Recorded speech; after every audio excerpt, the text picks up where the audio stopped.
Fergana থেকে পানিপাতের প্রান্তর কতটা পথ? পামির, কারাকোরাম, হিন্দুকুশের পাহাড়ে হেলান দিয়ে ঘুমিয়ে থাকা বর্তমানের উজবেক ভূখণ্ড থেকে কেউ একজন আসবেন, তিনি উজবুক বানাবেন ইব্রাহিম লোদিকে, এ কথা হয়তো কেউ কল্পনাও করেনি। কিন্তু ভারতবর্ষের ইতিহাসের বাকবদলের মুখ্য কারণ হয়ে সেটাই ঘটেছিল বাস্তবে। ইব্রাহিম লোদির শক্তিশালী হাতিবাহিনীর ভয়ে কম্পমান ভারতের অন্য রাজ্যগুলো কখনো চিন্তাও করেনি যে এমন কেউ একজন আসবে যার সাথে থাকবে কামান। বারুদের বিস্ফোরণে আক্রান্ত ইব্রাহিম লোদিকে শুধু হার মানতেই হয়নি, নিশ্চিহ্ন হয়ে যেতে হয়েছে ইতিহাসের পাতা থেকে। তবে মৃত্যুর আগে হয়তো তিনি দেখে গিয়েছেন প্রতিকূল পরিস্থিতিতে তার অহংকারের সব খ্যাপাটে হাতি কিভাবে তারই সৈন্যদলকে মারিয়ে দিচ্ছে, লণ্ডভণ্ড করে দিচ্ছে ভারতের উপর আমৃত্যু আধিপত্য ধরে রাখার সুখ স্বপ্ন। বাবর থেকে শুরু, ভারত ও এর আশেপাশের অঞ্চলের মানুষ এরপর একে একে প্রত্যক্ষ করেছে হুমায়ুন, আকবর, জাহাঙ্গীর, শাহজাহান আর আওরঙ্গজেব তথা আলমগীরের সাম্রাজ্য বিস্তার। শের শাহের যুদ্ধংদেহী মনোভাব আর রণাঙ্গনের সক্ষমতায় সাময়িক বিরতিকাল বাদ দিলে 20 এপ্রিল 1526 থেকে 21 সেপ্টেম্বর 1857 অবধি দীর্ঘ প্রায় 331 বছর ভারতবর্ষের মানুষের ষষ্ঠ ইন্দ্রিয়ের সাথে মিলে মিশে একাকার মোগল সাম্রাজ্যের 6 জন শাসকের নাম। চলুন আজ একটু ঘুরে আসা যাক মোগল সাম্রাজ্যের ইতিহাসের অলিগলি থেকে। শৈশব থেকে শুরু করে আজ অবধি আমরা মোগল সাম্রাজ্যের ইতিহাস বলতে যা পড়েছি, সেখানে ঘুরে ফিরে বাবর, হুমায়ুন, জাহাঙ্গীর, আকবর, শাহজাহান আর আওরঙ্গজেব মিলিয়ে মোট 6টি নামই আসে। আর হুমায়ুনের শাসনকালের মাঝখানেই একজন শেরশাহ।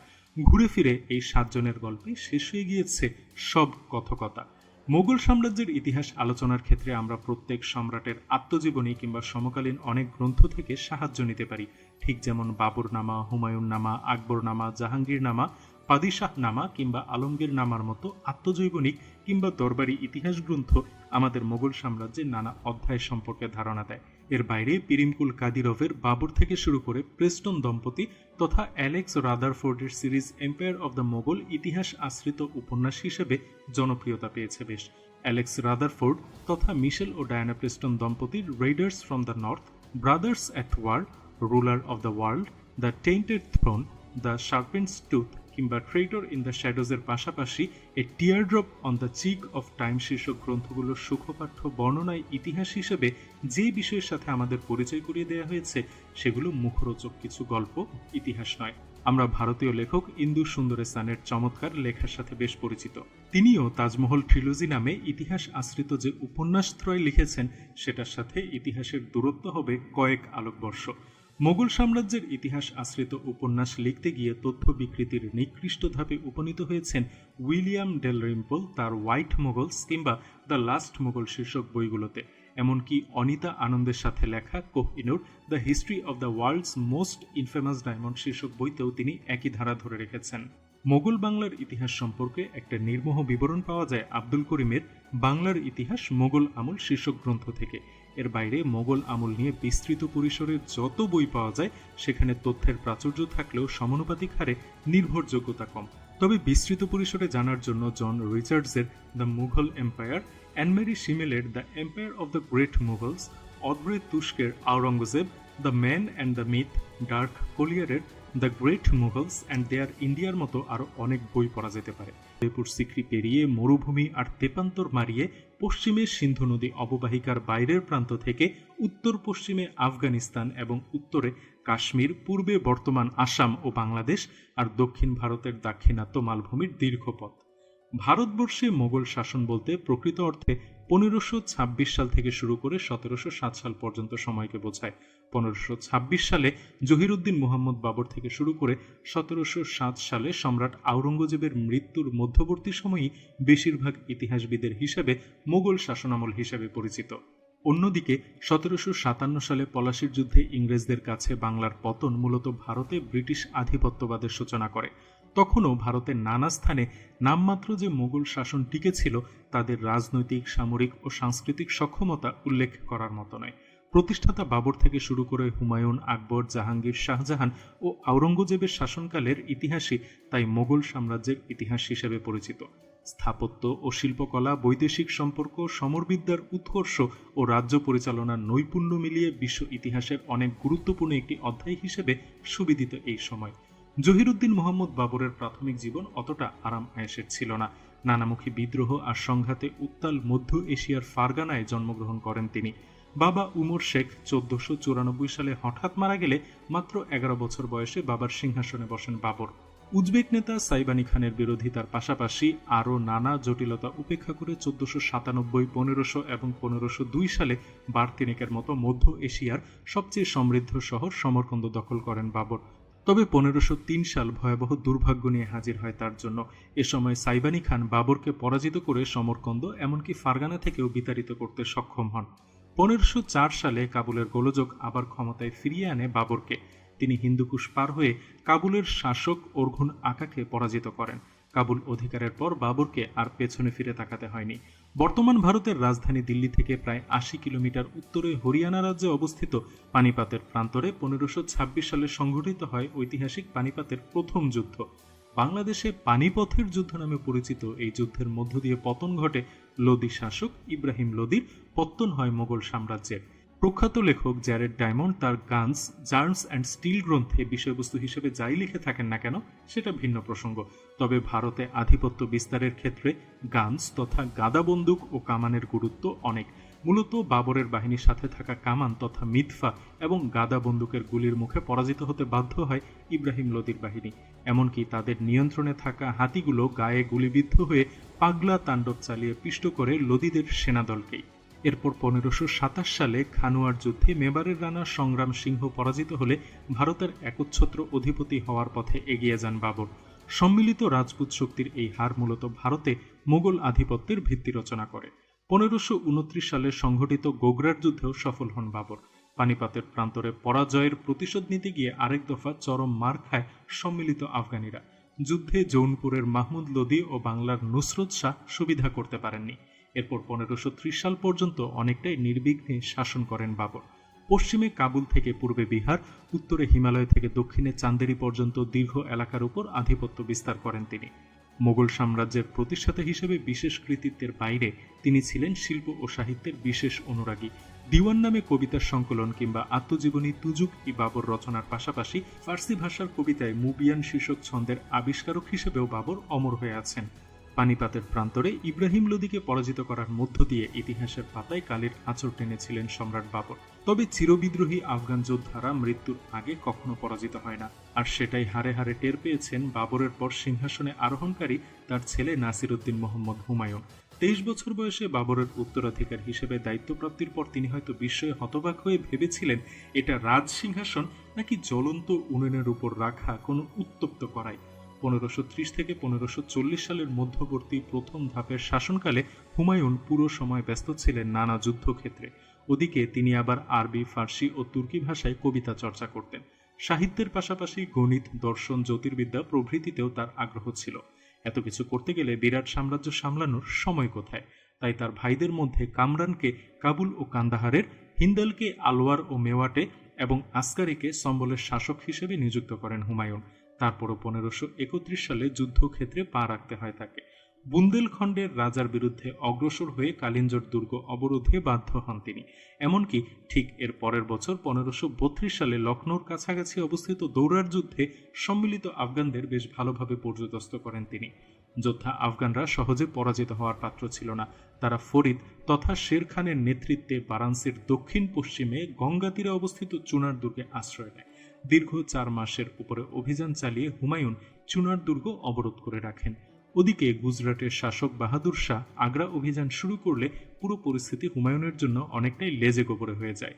বেরার, খানদেশ ও আহমেদনগরের বিরুদ্ধে সফল অভিযান পরিচালনার পর গুজরাটের বাহাদুর শাহ ছিলেন অনেকটাই অপ্রতিরোধ্য। তিনি মালব, রাইসিন ও চিতোরের বিরুদ্ধে যুদ্ধ করেও পুরোপুরি সফল হন। তবে 1535 সালে অনুষ্ঠিত মান্দাসর যুদ্ধে তিনি মোগলদের বিরুদ্ধে তেমন সুবিধা করতে পারেননি। যুদ্ধে পরাজিত বাহাদুর শাহ পর্তুগিজদের দিউকুঠিতে আশ্রয় নেন। ওদিকে হুমায়ুনের ছোট ভাই আসকারিকে গুজরাট শাসনের দায়িত্ব দেয়া হয়। ফলে হুমায়ুন দিল্লিতে ফেরার পর আহমেদাবাদ থেকে গুজরাটের নানা স্থানে নানা অরাজকতা দেখা দেয়। পরিস্থিতির সুযোগ কাজে লাগিয়ে বাহাদুর শাহ তার হারানো রাজ্য পুনরুদ্ধার করতে সময় নেননি। ওদিকে 1534 সালের মার্চ মাসে বাংলা ও বিহারের সম্মিলিত বাহিনীর বিরুদ্ধে চুনার দুর্গ থেকে সুরুজগড় অভিমুখে সফল অভিযান পরিচালনা করেন শের শাহ সুরি। 1536 সালে বাংলার সুলতান মাহমুদ শাহ শের শাহের আধিপত্য স্বীকার করে নেন।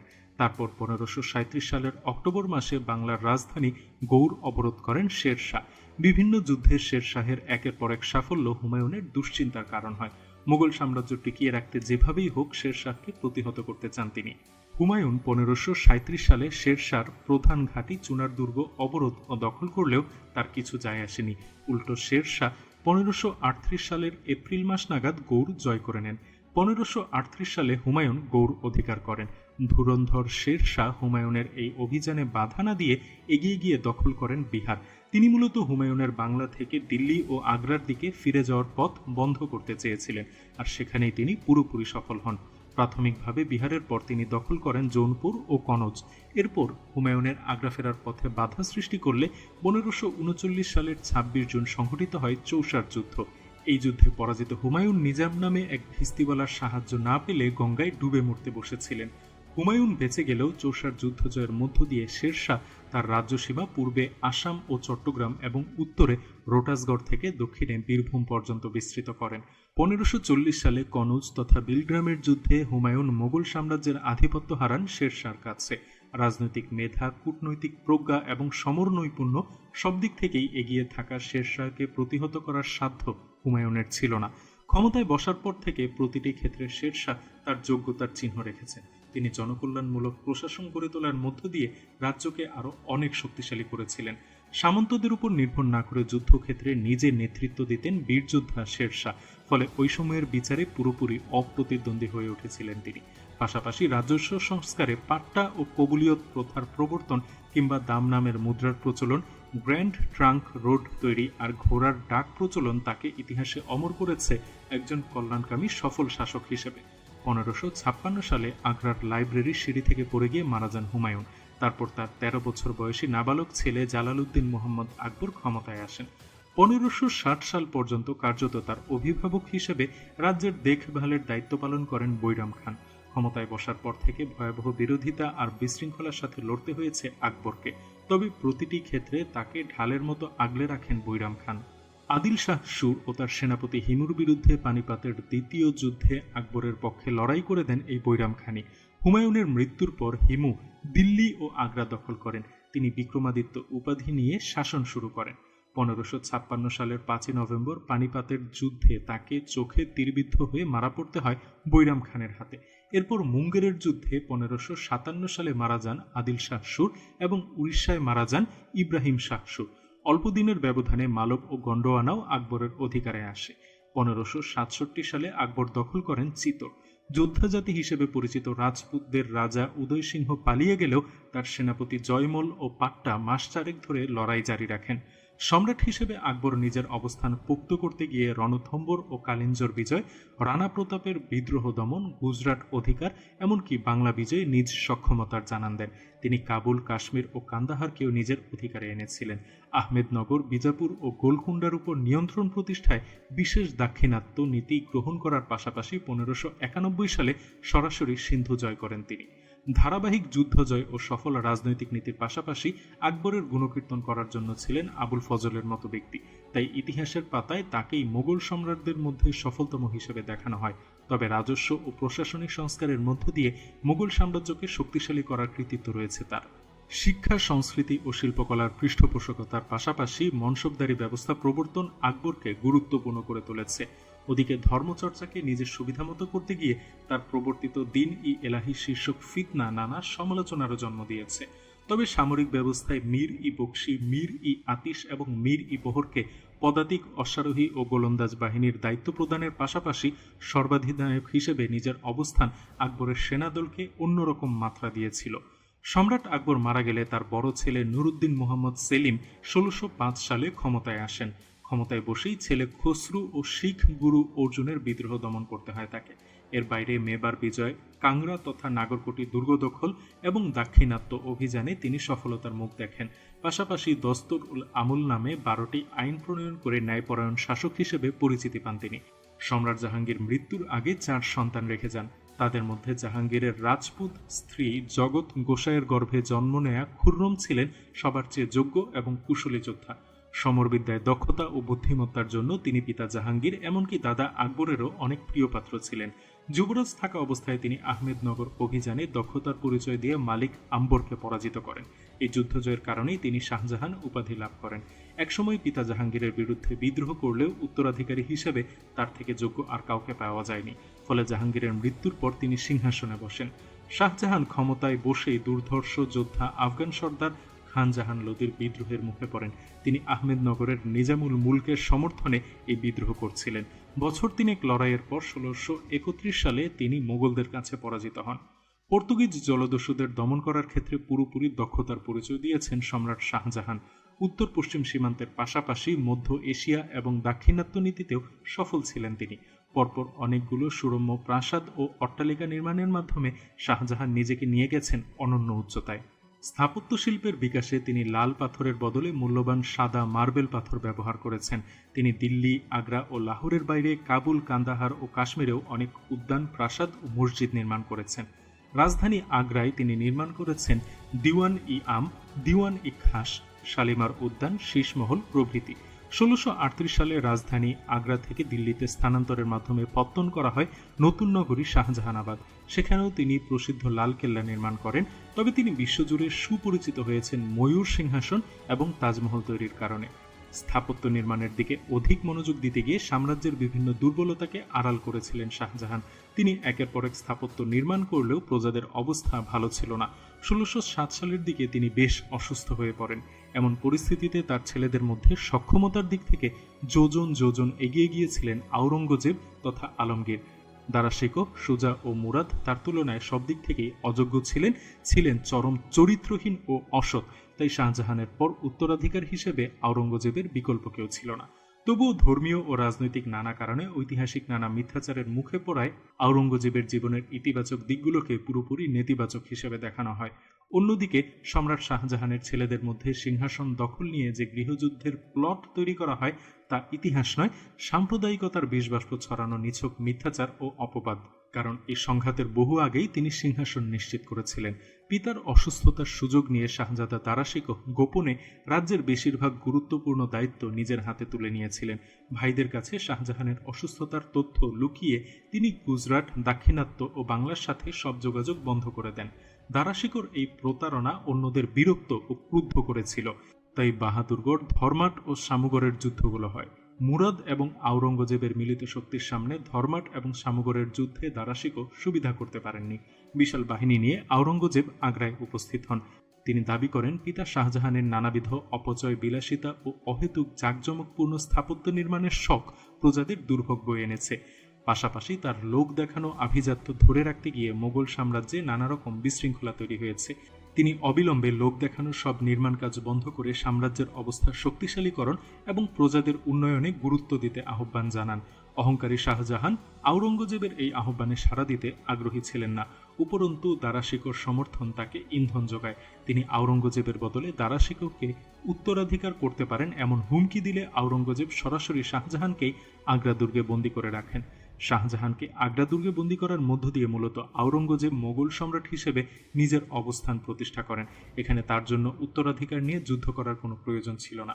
তিনি ক্ষমতা গ্রহণের পর নানা অপকর্মের দায়ে কাজীর বিচারে সাজাপ্রাপ্ত হন দারাশিকো।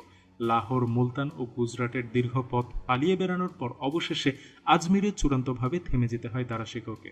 গুজরাটের দিওয়ান আলী নকিকে হত্যার ভয়াবহ অভিযোগ উত্থাপন করা হয় মুরাদের বিরুদ্ধে, ফলে তার শাস্তি হয় মৃত্যুদণ্ড। মীর জুমলা আওরঙ্গজেবের পক্ষে বাংলায় অভিযান চালালে শাহ সুজা রোহিঙ্গাদের দেশ নামে খ্যাত আরাকানে পালিয়ে যান। ডিয়ার ভিউয়ার্স, বাংলাদেশ ও ভারতে আওরঙ্গজেবকে নিয়ে পড়ালেখা করতে গেলে সবাই তার দাক্ষিণাত্য নীতি শীর্ষক একটা প্রশ্নের উত্তর পড়ে ওটা শেষ করে। তবে ইতিহাসের অন্তরালে হারিয়ে গেছে অনেক সত্যাসত্য, যেখানে আওরঙ্গজেবকে নিয়ে কিছু পড়তে গেলেই চারদিক থেকে ঘিরে ধরে একরকম তথ্যের কালো মেঘ। সেখানে তাকে সাম্প্রদায়িক, উগ্র ও যুদ্ধবাজ হিসেবে দেখানো হয়। মূলত শিবাজির সাথে তার লড়াইকে পুরোপুরি ধর্মীয় জাতীয়তাবাদী আঙ্গিক থেকে দেখার ফলে তাকে নিয়ে মিথ্যাচারের সংখ্যা বেড়ে গিয়েছে বহুগুণে। ব্যক্তিজীবনে একজন কোরআনের হাফেজ এবং একজন প্র্যাকটিসিং মুসলিম হিসেবে তার প্রতি ভিন্ন মতাবলম্বী ইতিহাসবিদদের ঘৃণা উগরে দেয়া যেন আরও বেড়ে গিয়েছে। অনেক গবেষক পরে গবেষণা করে দেখিয়েছেন শাসক হিসেবে তার মতো সৎ, যোদ্ধা হিসেবে তার কাছাকাছি সফল ও ব্যক্তি হিসেবে তার মানের উদারনৈতিক কোনো মোগল শাসক ছিলেন না। প্রমাণ হিসেবে বলা যেতে পারে তার 40 প্রকার কর বাতিলের আদেশের কথা। অন্যদিকে জিজিয়া কর আরোপের যে কথা আওরঙ্গজেবের ব্যাপারে বলা হয় তা মূলত মুসলিম সম্প্রদায়ের উসরের ভিন্ন রীতি। তখন মুসলিম সম্প্রদায় ঠিক যে হিসেবে উসর দিত, ঠিক তার বিপরীতে ভিন্ন ধর্মের মানুষকে দিতে হতো জিজিয়া। এটাকে রংচং লাগিয়ে গল্প লেখার ঐতিহাসিক ভিত্তি নেই। ইতিহাসকে যখন ধর্ম ও সাম্প্রদায়িকতা দিয়ে বিচার করতে যাওয়া হয়, তখন বিপরীতমুখী বর্ণনার আড়ালে চাপা পড়ে যায় বাস্তবতা। তাই কারো কাছে আওরঙ্গজেব অলি আউলিয়া ও জিন্দাপীর, আবার কারো কাছে ভয়াবহ দানব ও অসুর। সম্রাট আওরঙ্গজেব কেমন ছিলেন সেটা জানার চেষ্টা করেছেন অদ্রে তুস্কে। তিনি তার Aurangzeb the man and the myth এবং Aurangzeb the life and legacy of India's most controversial king শীর্ষক গ্রন্থে বিষয়গুলো বিস্তৃত পরিসরে তুলে ধরেছেন। তবে শাসক হিসেবে দক্ষতা, লেখনী ও তরবারি হাতের সমান সক্ষমতা দেখাতে পারা আওরঙ্গজেবের প্রকৃতপক্ষে কোনো যোগ্য ও সক্ষম উত্তরাধিকার ছিলেন না। ফলে তার পরের 9 জন কথিত সম্রাটের পাকানো 9-6 মুঘল সাম্রাজ্যের পতন নিশ্চিত করে। সুষ্ঠু উত্তরাধিকার নীতির অভাবে বিশাল সাম্রাজ্যের দুর্বল শাসক যখন এককেন্দ্রিক শাসনের কেন্দ্রে আসতে চেষ্টা করেছে, সেটাই কাল হয়েছে মোগলদের। বাবর, হুমায়ুন, আকবর, জাহাঙ্গীর, শাহজাহান কিংবা আওরঙ্গজেব প্রত্যেকেই নিজ নিজ অবস্থান থেকে দক্ষ ও যোগ্য ছিলেন। ফলে সাম্রাজ্যের দিকে বিভিন্ন প্রান্ত থেকে ধেয়ে আসা ঝড় তুফান তারা বুক চিতিয়ে সামলে নিতে পেরেছিলেন। কিন্তু পরবর্তী 9 জন নামমাত্র শাসক সেই কাজে পুরোপুরি ব্যর্থ হলে মুঘলদের পতন নিশ্চিত হয়।